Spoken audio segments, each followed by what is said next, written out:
अस्सलामु अलैकुम, आप देख रहे हैं होराइजन न्यूज़ HD। खबर शामिल करते हैं पाकपतन से। पाकपतन में गैर कानूनी पेट्रोल एजेंसी पर पेट्रोल मुंतकिल करने के दौरान आग भड़क उठी। 5 दुकानें और मोटरसाइकिलें जलकर राख हो गईं।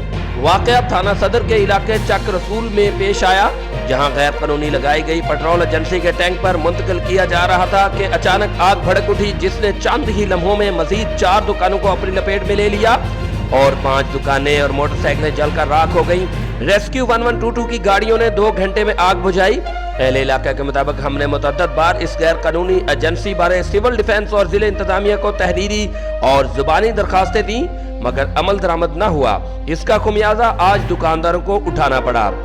Report Rauf Shahzad Jatt, divisional bureau chief Sahiwal, Horizon News HD।